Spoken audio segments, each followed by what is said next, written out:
welcome to a special BAM Collab Project episode of Brutal Battle. So you may be saying, what is BAM, and is collab short for collaboration? I'm sure you assumed it is. Yes, it is. And BAM is the Brewers Association of Maryland. So this is a special thing that was done in Maryland with Maryland breweries, obviously for the Brewers Association of Maryland, because since the pandemic happened, they can't have the Baltimore Beer Festival.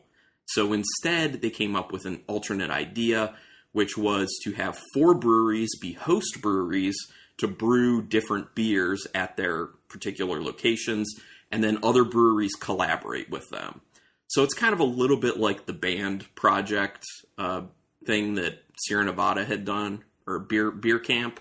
Beer camp. Band project, sorry. Beer camp. Yeah, it's kind of like the beer camp project that Sierra Nevada had done for a while, which, by the way, I really miss because that was a lot of fun. That was so much fun. So it's going to be extra fun getting into these because these are Maryland breweries, and there are a bunch for each one. So there's some information on the Brewers Association of Maryland website. So what we're going to do is we'll tell you what the beer is that we're going to be trying, and then we'll do our normal evaluation of it. We'll tell you up front where it was brewed and then the other breweries involved with the collaboration. And then after that, they actually have some flavor notes on the website. So after we've done our evaluation, then we'll read the flavor notes and see if we were close or not. So the main meat of this episode, obviously, is just trying the beers. But how did we get these beers, you may ask yourself? So they did something cool where they had the ability to do a pre-order of these beers, and you could either have them shipped to your house within the state, or you could pick them up at one of the participating breweries who was doing the brewing.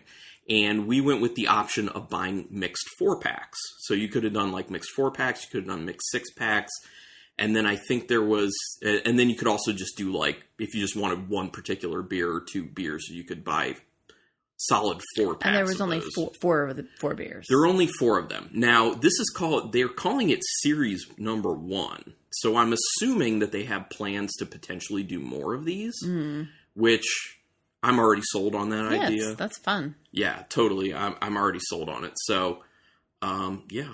And I thought it was great. Oh, where they were selling it for pre-sale was over the Beer Me website, which, we have a whole episode explaining the Beer Me website. If you're not familiar with it, check out that episode.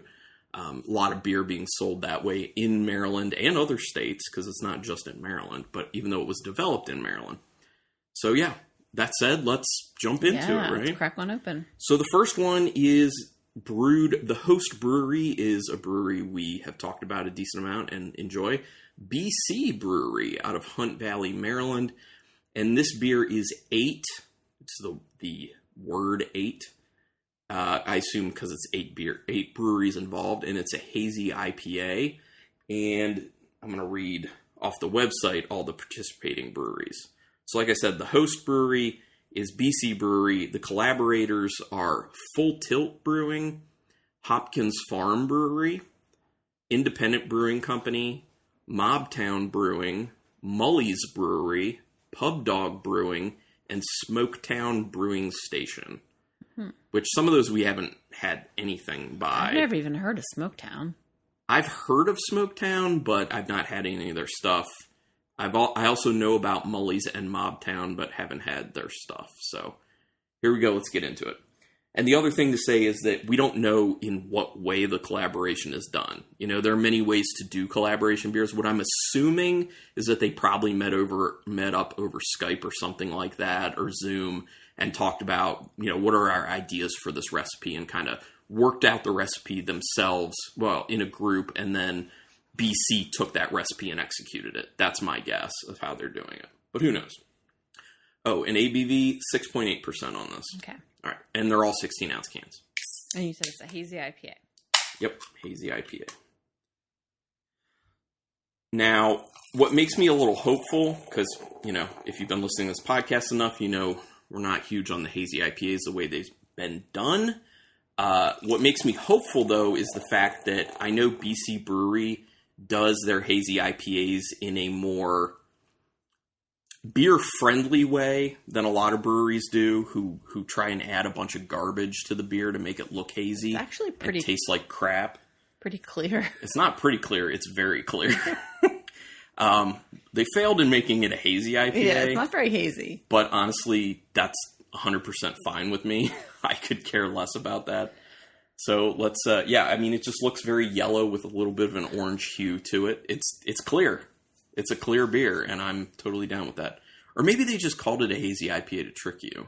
That's possible. Yeah, who knows? You never know.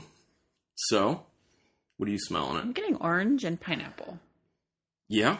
They're not punching you in the face, though. No. It's low, like a low orange, Subtle. low pineapple. I'll agree with that. There's a decent malt backbone to it, though, that I'm enjoying on the nose. And there's a slight grass note peeking through. It smells kind of like light, crisp, refreshing type IPA, in my opinion. So do you pick anything else out? Whenever I do a lot of sniffs, I cough. I wonder why. Does that not happen to you? Not really.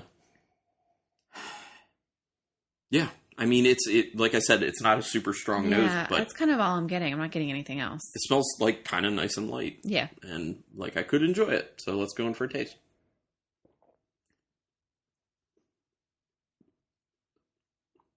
It's chewy. Yeah. Yeah, it's got... Okay. It's not that it's a viscous beer, necessarily, but that it's got that kind of hop level where you kind of feel like you have to chew the resin of the hops a little bit. I feel like I have to chew it a lot. That's like the first thing I thought of when I started drinking it. I was like, it is so chewy. There's a solid bitterness to it, and actually it does kind of have that little bit of a yeastiness that you typically do get with a hazy IPA. So it has the hazy IPA notes without actually looking hazy. Yeah. If you get a haze from it, like I'm getting now, it's just because of the cold level of the beer in the glass, making the glass hazy, but... Yeah. It's okay. I get the orange. It's okay, too. I like it. I get the slight pineapple. I get the orange. The bitterness is growing more as I continue to sip on it. And I am getting a little bit of an earthiness. But it's not any sort of like offensive earthiness flavor. It's kind of, it's just like a more hop earthiness. Yeah. Maybe I can see that. A slight pine added in there as well. There is definitely some pine. Mm-hmm. But there's kind of like a little bit of a resiny note that's starting to peek through as I continue to sip it too. Yeah. And there is a decent bitterness. Yeah. It's a decent beer. Mm-hmm. Okay, so now that we tried that one, let's go ahead and read their descriptors on the website. This hazy IPA is packed with Galaxy. That's probably where you were getting the pineapple. Mosaic and Talus hops, giving it plenty of juicy tropical flavors and aromas. We use locally sourced barley, oats, and wheat to provide a silky, full-bodied mouthfeel that complements the aggressive hop profile. So that goes along with what you were saying about the kind of chewiness. Yeah. So, yeah. Okay. Yeah. I'm not mad at that beer. It's not like my favorite IPA. The problem is it's hard to impress with IPAs because there's so many of them. Although I would say that for them calling that a hazy IPA, it's a hazy IPA I would drink, even though I don't think it's that much of a hazy IPA. All right, so the next one. Okay, so the next one is called Smack Bam. Okay. It's a fruited sour. It is... Pow Smack Bam. Oh, Pow. Oh, you missed yeah, the Pow. Because it's done like a comic book. Yeah. The Pow is written in darker letters. I didn't see it up there. Pow Smack Bam. It's a fruited sour. It's raspberry, blueberry, and black currant with cinnamon and vanilla. 7.7%. This was the one that when I was reading what the beers were, I got most excited about because I like sours and I like fruited sours and I like those with vanilla added as well. So the host brewery for this one is Idiom Brewing, who we have talked about on the podcast before. When we went out to Frederick last 2 years ago? Last year, too? I don't know. It wasn't last year. Total time warp. Yeah. So the other collaborators for this beer are Seven Locks Brewing, Charm City Mead Works, Homemade Brewing Company, Smoketown Brewing Creekside. Oh, I guess they have 2 locations. Smoketown does. Steinhardt Brewing Company and Streetcar 82 Brewing Company. Definitely never heard of them. I know. This just highlights how, like, there's so many breweries. I heard of Homemade. Maryland. They just opened. Yeah, they're very new. Yeah. Very new. I don't even know. I think they had I know they had a soft opening. I don't know if they had a true opening. And they have a funky spelling. It's Homaide. Yeah. For Homemade. I don't know. Did you say the ABV? 7.7. Okay. Okay, that's kind of a little up there. All right, so let me crack into this. I really do have kind of high hopes for this. I'm excited. Don't let me down. When we had some sours when we went to Idiom, didn't we? I think we did. I'm trying to remember, kind of what we were thinking. That's the last place we went. Yeah. I think we were a little on the beard outside, kind of, when we did go there. So, okay. So let's. Of course, it's a beautiful color. Oh yeah, it's very.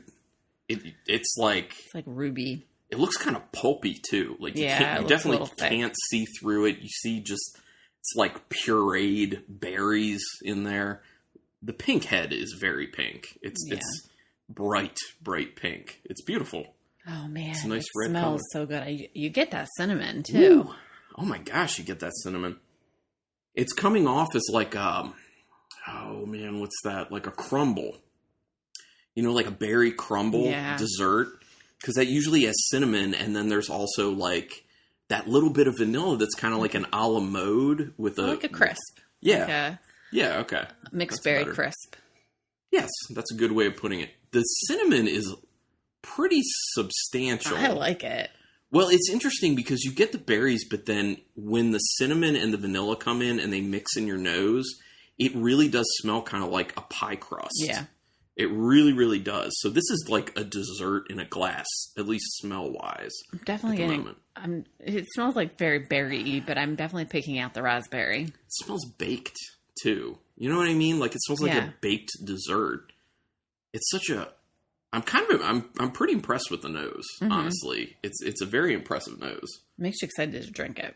Yeah. Especially if you like desserts like this. Let's go in. Ooh, it's delicious. So it's got more of a sour. Yeah, it's very tart. Yeah, it's like serious tart, sour kick to it, which I don't really smell because the level of cinnamon and vanilla really soften that. Yeah, it really masks it. But it's interesting because that tart sourness hits immediately when you taste it, and then it slowly transitions to like a smooth finish with the cinnamon and vanilla. I'm just like, I had my first sip and the cinnamon is just like marinating in my mouth. Yeah. It's lingering. Yeah, the cinnamon's very prevalent. And you know me, like I'm very finicky about spices in my beer, but this is a decent amount of vanilla, but it works with all the other flavors. Yeah, that's what I meant. Cinnamon. It works with all the other flavors. Yeah. It really does. They brought it under control. It's exactly what I wanted it to be. Well, I mean, it tastes exactly the way it smells, except for that increased sourness. Right. That's the only thing that's different from the smell to the taste. But you're getting into that because it's a fruited sour. Yeah, definitely. So this beer is one of the few beers I think that I've had that lives up to... the promise of the nose. Right. Yes. It lives up to the promise of the nose, but lives up to... the promise of the description. Right. Yeah. Because sometimes, how many times you hear the description of a beer, you read it on the can or bottle, and then you drink it and you think, geez, what a disappointment. But this beer really is much better than I thought it was going to be. I mean, it is mixed berry crisp a la mode in a glass. I mean, it really, really is. It's very good. I'll be definitely excited to drink more of that. Well, we got 4 mixed 4-packs. So by accident. Although we're planning to give one away to Rich. Rich, who gave us a lot of beer recently. He'll get to try these. He'll I think like he'll that. be down with it. Oh, yeah, he'll love that. Okay, so now that we tasted it, let's go ahead and see what we should have gotten out of it. I have a feeling we're probably pretty close. This is an extremely powerful. No, sorry. This is an extremely flavorful, puree-packed fruited sour, full of blueberry, raspberry, blackcurrant, cinnamon, and vanilla. This is going to be an exceptional addition to that beer shelf in your fridge. Oh, that's all? That doesn't Yeah, really it say didn't go anything. like super into depth on that. I thought it would, but I hey, couldn't whatever. really. I could pick out raspberry on the nose. I don't know if I could. I couldn't really pick out any specific berries or blackcurrant or anything. Could you? Here's the thing. Like, when you start mixing berries, I usually end up thinking blackberry. You know, Oh, really? blackberry ends up entering my mind. There's no blackberry in it, babe. I know. But when you're mixing, like, blackcurrant, raspberry, and Yeah. I feel like blackcurrant and raspberry is blackberry. Yeah, In a okay. sense, you know? I could see that. So, but anyway. But I would be able to pick out the raspberry. I mean, that's kind of... Mm-hmm. We've been eating raspberries lately, so I think that's partially why. It's fresh on your palate. Yeah. Okay, so the next beer we're going to is called BAM. Just BAM. It's just BAM. It's just called BAM. And it's an Italian Pils. If you know us, we've been digging on some Pilsners lately. So, yeah.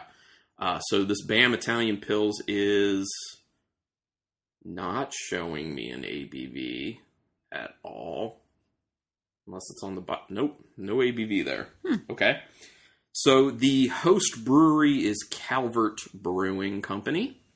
And the other collaborators are Denizens Brewing Company, who we talked about on a recent episode, Elk River Brewing Company, Forward Brewing Company, and one we've talked about on the podcast, Hysteria Brewing Company. So I'm excited for this as well. Not as excited as I was for the sour, and I don't think either of these last two beers are going to reach that level of that sour. That sour's crazy. Sour is really good. Very well executed. Very well executed. All right, here we go. I mean, without the cinnamon, it just would have been like your kind of run-of-the-mill beer. It would have been good, but... And vanilla. The vanilla plays an important role, too. Yeah, but the vanilla and the cinnamon just really kicks that up. I mean, it's without those two things, I think it still was going to be it was good. gonna be a good beer. It's just hits that next level. It just would have been nothing kind of out of the ordinary. Right. You It know? wouldn't just would seem have as been- special. It's standing out now. Yeah. When you add in those other things, it becomes very nuanced and special, like you're saying. Okay. Yeah. Yellow. Very yellow. Yep. Looks like a Pilsner for sure. Oh, man, it's Skunky. AF. Now, here's the thing. We have smelled skunky in Pilsners before and not tasted it. I know. One brewery in particular, True Respite, as it's supposed to be said. True Respite, it's like all their Pilsners, we've had a few of their Pilsners, all their Pilsners have a skunky smell, but you can never taste that in them. So I'm hoping it's one of those situations. So hard to get past the skunkiness. Yeah, it's definitely skunky, but there is something past it. After the skunkiness, there's a little bit of a citrus note from what I assume is some decent hopping. I could see that. Some hay, some honey. Yeah, that's kind of all I'm getting. Yeah, those are low levels, the hay and the honey. It's primarily skunk. Yeah, it's very skunky up Skunky front. McSkunkerson. I mean, the majority of what we're going to get out of it will be flavor. So let's go in. I don't taste it. I really like it. I don't taste it.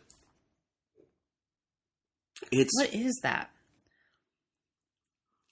Yeah, there is, it's like a honeycomb. Yeah. Like honeycomb cereal. It's something sweet. I was almost going to say caramel. It's a little caramelly. Okay. I could see where you're getting just the slightest hint of caramel, and it's mixing in with this kind of honeycomb flavor that also is imparting some notes of hay to it.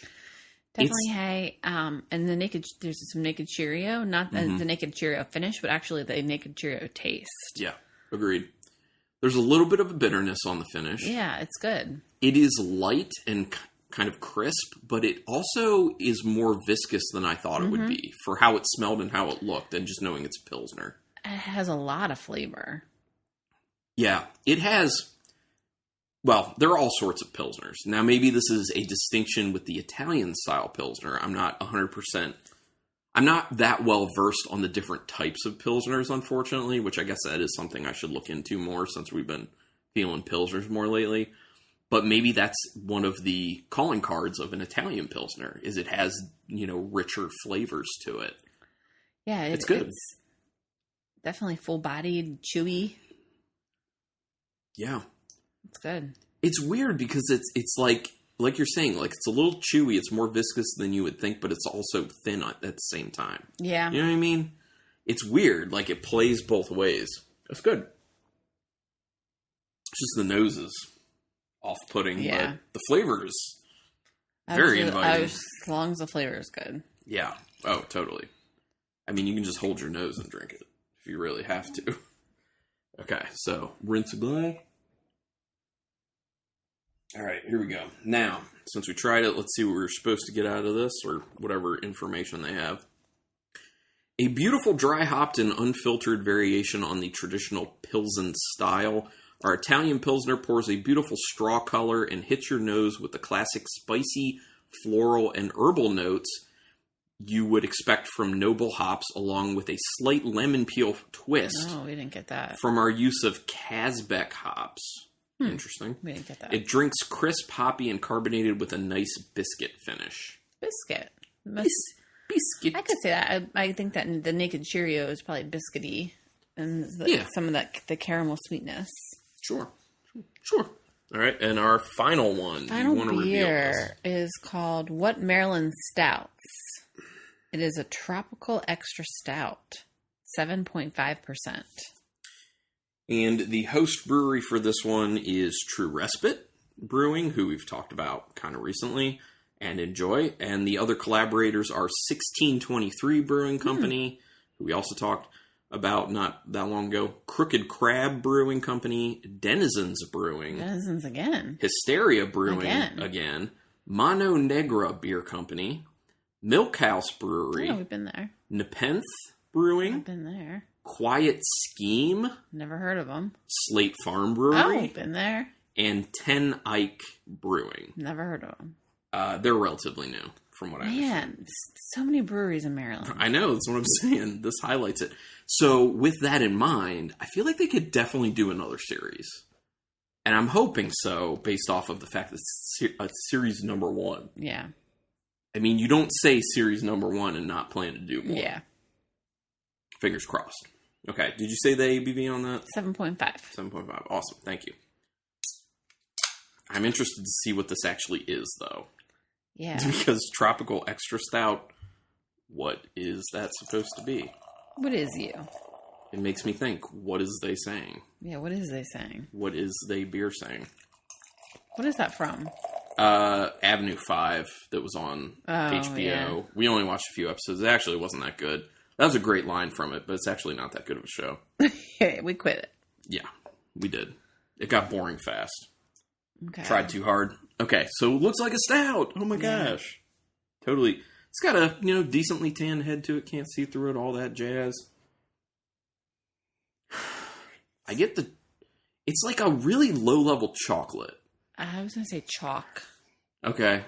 Chalk, slight ash. That was my next. Chalky, ashy. Okay. You know what this smells like? What does it smell like? Minus a few notes. Minus a few key notes.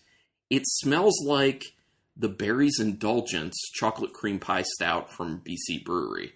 Oh, you think so? Yeah. I could see that. Without the vanilla cream smell. Yeah. Because that also has like a low-level chocolate to it, an ashiness. Yeah. It's the same And we drank smell. that recently, so that's why we... Very recently, like within the week.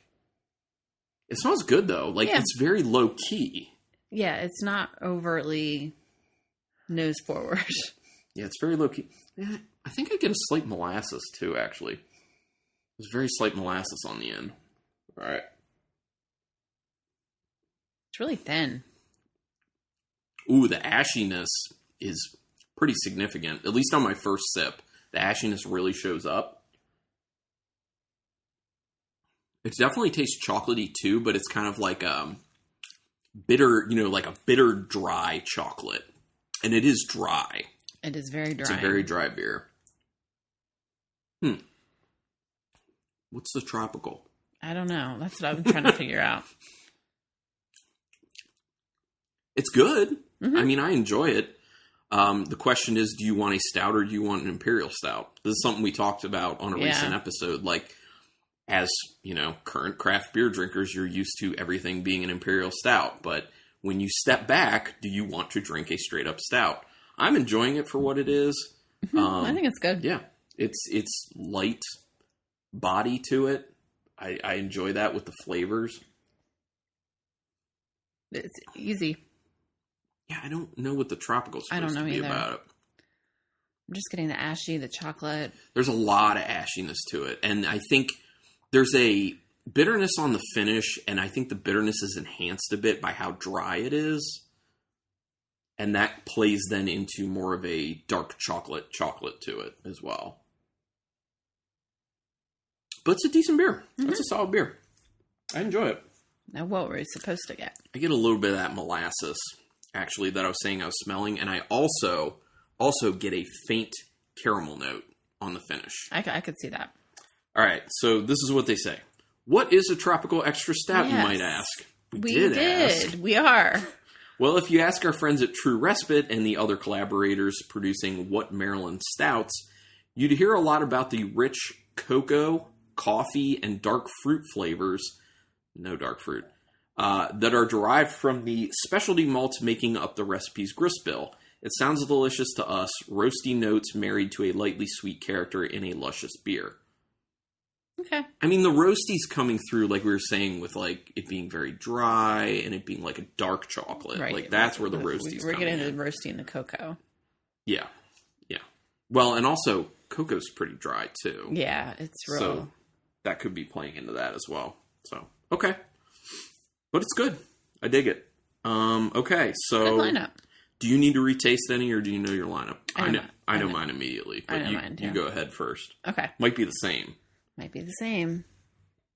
Our number 1, I know, is going to be the same. Mm-hmm.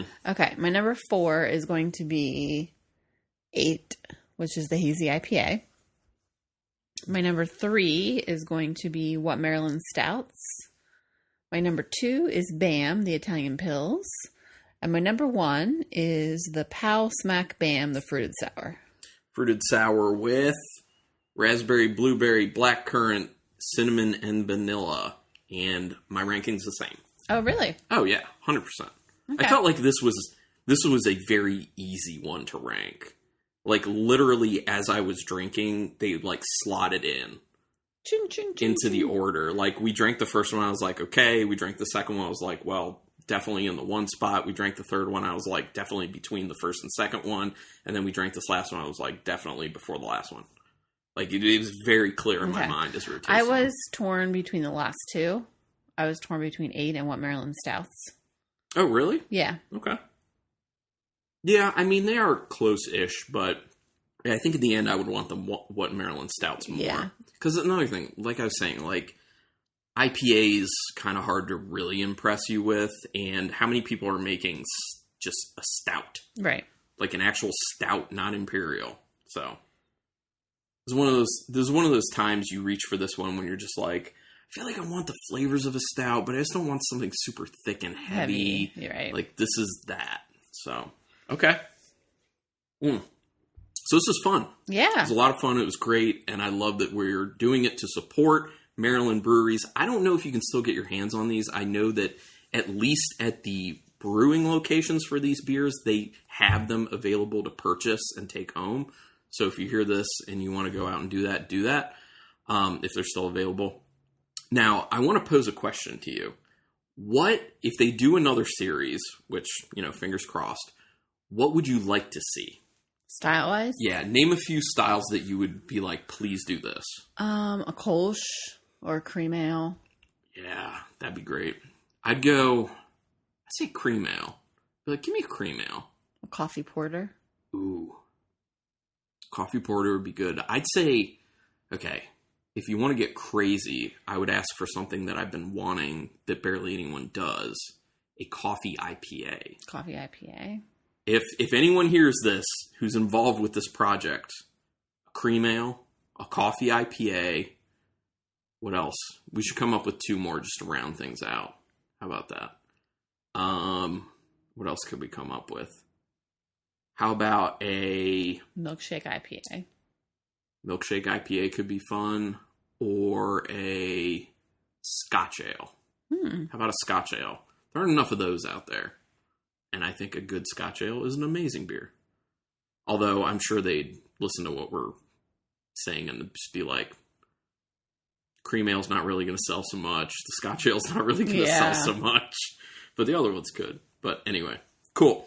So love it. Brewers Association of Maryland, good job putting this together. All the breweries who participated, good job executing these beers and collaborating. They're all really good. And, just pitching in and coming together to support the association. That's awesome. So thanks everyone for checking this out. And until next time, keep it brutal.